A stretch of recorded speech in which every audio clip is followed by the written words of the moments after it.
మంచి ఆలోచన సీమరాజా. వెంటనే మన జగన్ జుమైని అన్నను ఇరాన్ దేశ అధ్యక్షుడిగా నియమిస్తే అద్భుతంగా ఉంటుందని ఒక ఆయన కామెంట్ పెట్టాడు.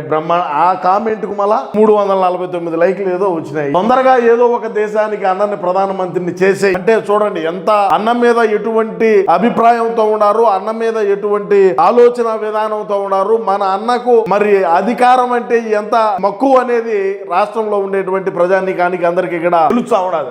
మీ అన్న అయితే గొడ్డలతో యుద్ధం చేస్తాడు, మరి దానికి మించింది ఆయుధం చెప్పండి. మిసైల్ లేచేవి అయితే అందుదాపుల్లో పడాల. గొడ్డలు అంటే ఈ నుంచి ఇసిరేసి చెప్పి తగులుతుంది అనేది కాదు. మనిషి దగ్గర అందుబాటులో ఉంటే ఆ ఏటు వేరేగా ఉంటుంది. అదే విధంగా మధ్యాహ్నం మింగుడు కార్యక్రమం అంట. మధ్యాహ్నం మింగుడు ఏంది నైనా? ఈ మింగుళ్ళు ఏందంట? ఈ మింగుళ్ళు కాదు, మనం అన్నను ప్రధాని చేయాలనేదే మన లక్ష్యం. తెలుగులో మాత్రమే కొంచెం వీక్, మిగిలిన ప్రపంచ భాషలన్నీ అనర్గళంగా మాట్లాడగలిగే ఏకైక నాయకుడు అన్న మాత్రమే. ఇరాన్ అధ్యక్ష పదవికి సరైన వ్యక్తి. కరెక్ట్ పాయింట్ ఇచ్చినటువంటి ఈయనకు మనం నమస్కారాలు తెలియజేద్దాం.